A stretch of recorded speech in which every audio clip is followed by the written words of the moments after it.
जय श्री कृष्णा। राधे राधे जी। आज की कथा में आप सभी भक्तों का हार्दिक स्वागत है। माँ भगवती जगदम्बा की कृपा सदैव आप और आपके समस्त परिवार पर बनी रहे। ऋषियों ने कहा कि हे सूत जी, जब सुखदेव जी को परम सिद्धि प्राप्त हो गई तब देवश्रेष्ठ व्यास जी ने क्या किया, यह सब हमसे विस्तार पूर्वक कहिए। सूत जी बोले कि उस समय व्यास जी के जितने भी वेद पाठी शिष्य थे वे सब व्यास जी की आज्ञा पाकर पहले ही भूमंडल में इधर उधर चले गए थे। असित, देवल, वैशंपायन, जैमिनी और सुमंतु आदि सभी तपोधर मुनि चले गए थे। उन ऋषियों को अन्यत्र तथा अपने पुत्र सुखदेव जी को अंतरिक्ष में गया हुआ देखकर शोकाकुल व्यास जी ने वहां से चले जाने का विचार किया। उसी समय व्यास जी ने मन ही मन निषाद कन्या अपनी कल्याणकारिणी माता का स्मरण किया, जिन्हें उन्होंने शोकावस्था में गंगा जी के तट पर ही छोड़ दिया था। अपनी माता सत्यवती का स्मरण करके उस श्रेष्ठ पर्वत को त्याग कर महातेजस्वी व्यास जी अपने जन्म स्थान पर चले आए। इस प्रकार उन्होंने उस द्वीप पर जाकर लोगों से पूछा कि वे सुंदर मुख वाली मेरी माता कहाँ चली गईं। तब निषादों ने बताया कि उस कन्या का तो निषाद राज ने राजा शांतनु से विवाह कर दिया। उसके बाद निषाद राज ने व्यास जी का प्रेम पूर्वक पूजन करके उनका सत्कार किया और हाथ जोड़कर कहा। दासराज बोला कि हे मुने, मेरा जन्म सफल हो गया और हमारा कुल पवित्र हो गया, जो कि आज देवताओं के लिए भी दुर्लभ आपका दर्शन प्राप्त हुआ। हे विप्रवर, आप जिस काम से आए हैं वह काम बताइए। हे विभो, धन, पुत्र, कलत्र आदि यह सब आपके अधीन है। निषाद राज की प्रार्थना करने पर व्यास जी ने सरस्वती नदी के सुंदर तट पर अपना आश्रम बनाया और सावधान चित्त होकर वे पुनः तपस्या करते हुए वहां रहने लगे। अपूर्व तेजस्वी महाराजा शांतनु को सत्यवती के गर्भ से 2 पुत्र उत्पन्न हुए। इन दोनों को अपना भाई मानकर वनवासी व्यास जी अत्यंत प्रसन्न हुए। उनमें राजा का पहला पुत्र चित्रांगद रूपवान, शत्रुओं को कष्ट देने वाला तथा सभी शुभ लक्षणों से संपन्न था। शांतनु के दूसरे पुत्र का नाम था विचित्रवीर्य। वह भी सर्वगुण संपन्न एवं शांतनु के लिए सुखवर्धक हुआ। इसके पूर्व उन राजा शांतनु को गंगा से भीष्म नामक बलशाली एवं पराक्रमी पुत्र पैदा हुआ था। उसी प्रकार सत्यवती से 2 पराक्रमी पुत्र उत्पन्न हुए। उन सर्वलक्षण संपन्न तीनों पुत्रों को देखकर महामना शांतनु अपने आप को देवताओं से भी अजेय समझने लगे थे। कुछ समय बीतने पर यथासंभव धर्मात्मा शांतनु ने उसी प्रकार अपना शरीर त्याग दिया, जिस प्रकार कोई मनुष्य अपना पुराना वस्त्र छोड़ देता है। शांतनु के काल के वशीभूत हो जाने पर भीष्म ने विधिवत उनके समस्त प्रेत कार्य किए और विविध प्रकार के दान किए। तदनंतर पराक्रमी भीष्म ने चित्रांगद को राज्य सिंहासन पर बैठाया। उन्होंने स्वयं राज्य नहीं किया, इसी कारण उनका नाम देवव्रत हुआ। सत्यवती पुत्र चित्रांगद बल गर्वित, शत्रु संतापकर्ता, बलशाली, वीर तथा पवित्र थे। महाबाहु चित्रांगद एक बार महान सेना से युक्त होकर आखेट के लिए वन में गए। वहां वध्य रूरुम मृगों को खोजते हुए वे वन प्रदेशों में घूम रहे थे। मार्ग में उन राजा को जाता हुआ देखकर चित्रांगद नाम का एक गंधर्व अपने सुंदर विमान से भूमि पर उनके समीप उतर पड़ा। सूत जी बोले कि हे तपस्वियों, उस समय कुरुक्षेत्र के उस विशाल मैदान में 3 वर्ष तक समान बल वाले उन दोनों में घमासान युद्ध होता रहा। अंत में उस गंधर्व के द्वारा राजा चित्रांगद युद्ध में मारे गए और उन्हें शीघ्र ही इंद्रलोक प्राप्त हुआ। यह सुनकर भीष्म ने उसी समय चित्रांगद का और्ध्वदैहिक संस्कार किया। तत्पश्चात मंत्रियों ने भीष्म को समझा बुझाकर शोक रहित किया। उन्होंने छोटे भाई विचित्रवीर्य को राजा बना दिया। मंत्रियों, गुरुजनों एवं महात्माओं के समझाने के बाद शुभ लक्षणा राजमाता सत्यवती अपने ज्येष्ठ पुत्र की मृत्यु से शोकाकुल होती हुई भी अपने छोटे पुत्र विचित्रवीर्य को राज सिंहासन पर बैठा देखकर अत्यंत प्रसन्न हुई। व्यास जी भी अपने भ्राता के राजा होने का समाचार पाकर अत्यंत प्रसन्न हुए। जब सत्यवती के सुंदर पुत्र विचित्रवीर्य पूर्ण रूप से युवा हुए तब भीष्म अपने कनिष्ठ भ्राता के विवाह की चिंता करने लगे। उन दिनों काशी राज की 3 कन्याएं थी जो सभी शुभ लक्षणों से युक्त थी। उन राजा ने विवाह के लिए उनका स्वयंवर रचाया। हजारों पूज्यमान राजा तथा राजकुमार आमंत्रित होकर उस इच्छा स्वयंवर में उपस्थित हुए थे तथा पराक्रमी भीष्म ने अकेले ही रथ पर बैठकर सभी राजाओं को रौंदकर बलपूर्वक उन कन्याओं का हरण कर लिया। वे महारथी तथा तेजस्वी भीष्म अपने बाहुबल से उन सभी राजाओं को जीतकर उन कन्याओं को लेकर हस्तिनापुर चले आए। सुंदर नेत्रों वाली उन तीनों राजकुमारियों में माता, भगिनी एवं पुत्री की भावना रखते हुए भीष्म उन्हें ले आए और उन्हें सत्यवती को सौंपकर शीघ्रता पूर्वक ज्योतिर्विदों तथा वेद के विद्वान ब्राह्मणों को बुलाकर उनसे विवाह का शुभ मुहूर्त पूछा। विवाह की तैयारी करके अपने छोटे भाई धर्मात्मा विचित्रवीर्य के साथ उन कन्याओं का विवाह करने को जब भीष्म उद्यत हुए, तब उन तीनों में से सबसे बड़ी और सुंदर नेत्रों वाली कन्या ने गंगा पुत्र भीष्म से लज्जित होते हुए इस प्रकार प्रार्थना की, हे गंगा पुत्र, हे कुरुश्रेष्ठ, हे धर्मज्ञ, हे कुलदीपक, मैंने स्वयंवर में मन ही मन राजा शाल्व को पति के रूप में वर्ण कर लिया था। उन राजा ने भी प्रेम पूर्वक हृदय से मुझे अपनी पत्नी मान लिया था। हे परंतप, अब आप इस कुल की परंपरा के अनुसार जैसा उचित हो वैसा कीजिए। उन्होंने पहले से ही मुझे वर्ण कर लिया है। हे गांगेय, आप धर्मात्माओं में श्रेष्ठ तथा बलवान हैं, आपको जैसी इच्छा हो वैसा कीजिए। सूत जी बोले कि इस प्रकार उस कन्या के कहने पर कुरुनंदन भीष्म ने कुल वृद्धों, ब्राह्मणों, माता सत्यवती तथा मंत्रियों से इस विषय में परामर्श किया। फिर सबकी अनुमति प्राप्त करके धर्मज्ञ गंगापुत्र ने उस कन्या से कहा, हे वरानने, तुम स्वेच्छा पूर्वक जा सकती हो। भीष्म से विदा होकर वह सुंदरी कन्या राजा शाल्व के घर गई और अपने मन की अभीष्ट बात उनसे कहने लगी। हे महाराज, आपके प्रति आसक्त चित्त जानकर भीष्म ने मुझे धर्म पूर्वक मुक्त कर दिया है। अब मैं आ गई हूँ, आप मेरा पाणी ग्रहण कीजिए। मैं आपकी पूर्ण रूप से धर्म पत्नी होंगी। मैंने पूर्व में आपको चाहा है और आपने मुझे, इसमें संदेह नहीं है। तब शाल्व ने कहा, हे सुंदरी, मेरे देखते ही देखते भीष्म ने तुम्हें पकड़ा और अपने रथ पर बैठा लिया था, अतः अब मैं तुम्हारा पाणी ग्रहण नहीं कर सकता। कौन बुद्धिमान मनुष्य दूसरे के द्वारा उच्छिष्ट कन्या को स्वीकार करेगा? अतः भीष्म के द्वारा मातृ भावना से भी त्यागी गई तुम्हें मैं स्वीकार नहीं करूंगा। महात्मा शाल्व ने रोती तथा विलाप करती उस कन्या का त्याग कर दिया और वह पुनः भीष्म के यहाँ आकर रोती हुई इस प्रकार कहने लगी, हे वीर, आपके त्याग देने के कारण शाल्व भी मुझे स्वीकार नहीं कर रहे हैं। हे महाभाग, आप तो धर्मज्ञ हैं, इसीलिए आप मुझे स्वीकार कीजिए, अन्यथा मैं प्राण दे दूंगी। तब भीष्म बोले कि हे वरवर्णिनी, तुम दूसरे पर आसक्त चित्त वाली हो, अतः मैं तुम्हें कैसे स्वीकार करूं। हे वरारोहे, अब तुम चिंता त्याग कर शीघ्र अपने पिता के पास चली जाओ।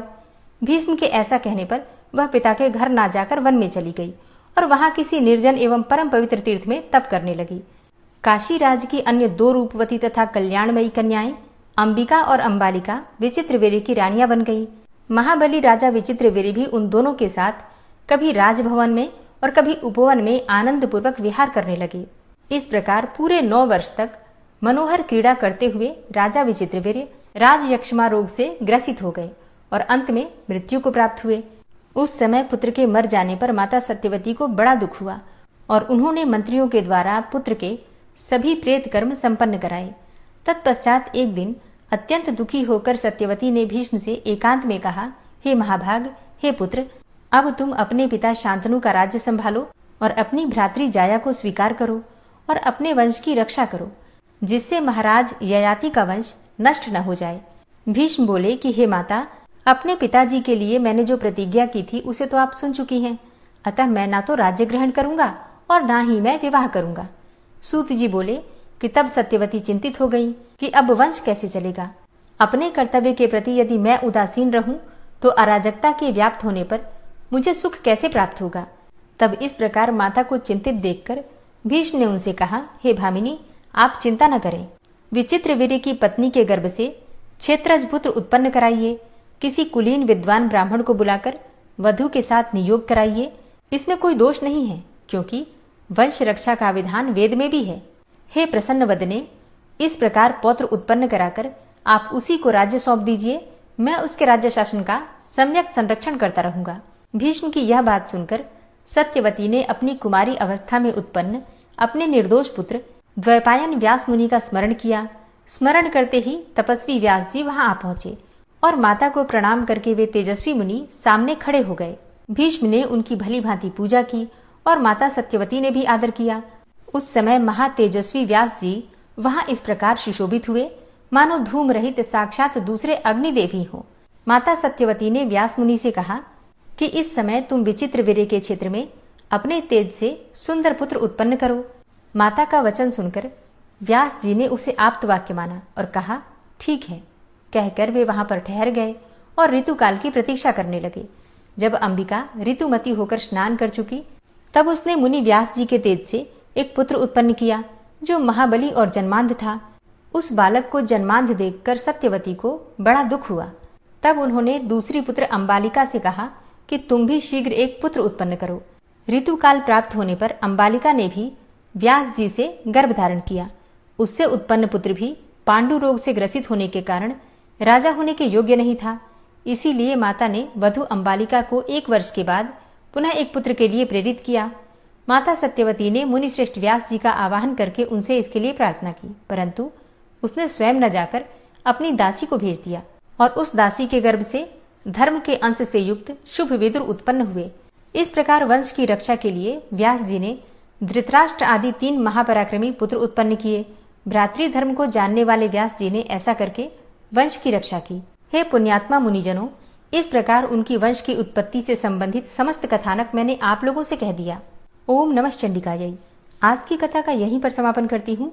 इसके आगे का वृतांत आप कल की कथा में सुनेंगे। श्रीमद् देवी भागवत की ये कथाएं आपको कैसी लगती हैं कमेंट बॉक्स में जरूर बताइए। और अब आप सुनेंगे श्री देवी दुर्गा कवच। सबसे पहले विनियोग है ओम नमः चंडिकायै। माँ दुर्गा के चंडी रूप को हमारा नमन है।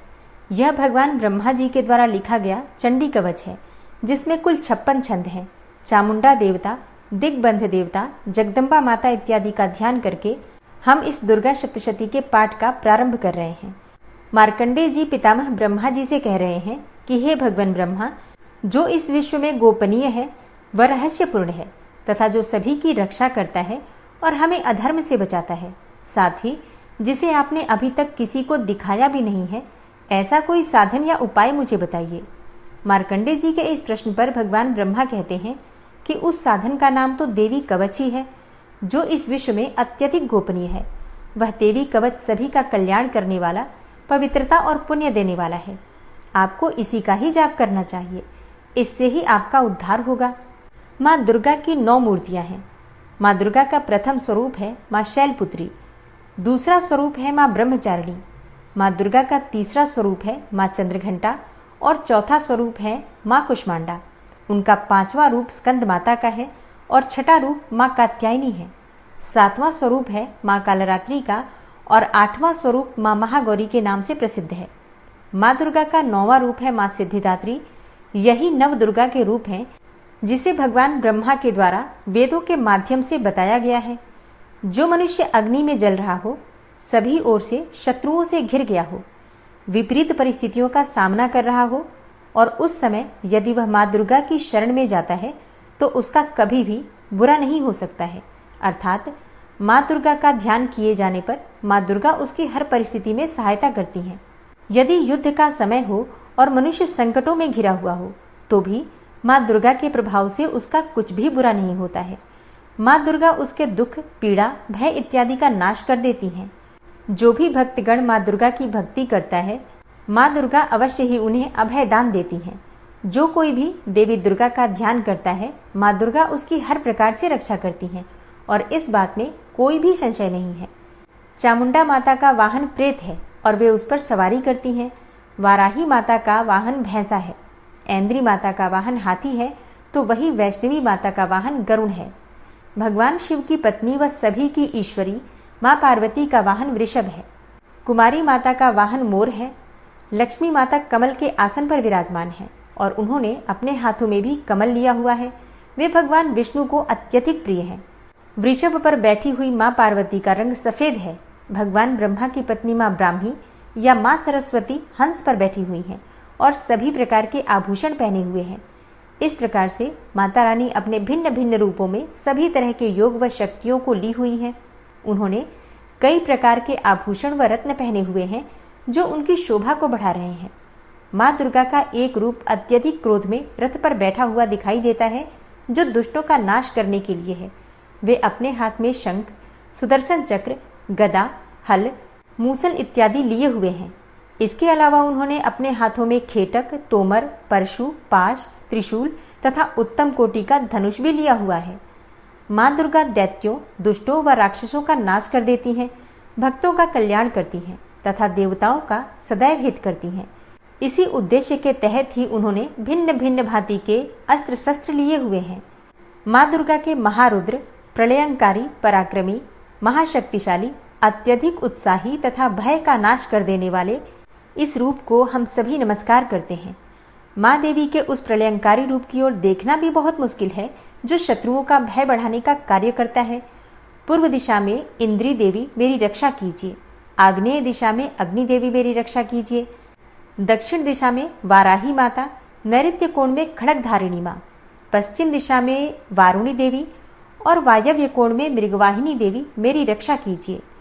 उत्तर दिशा में माँ कुमारी, ईशान कोण में शूलधारिणी, आकाश से अर्थात ऊपर से माँ ब्रह्माणी तथा नीचे अर्थात पाताल लोक से माँ वैष्णवी मेरी रक्षा कीजिए।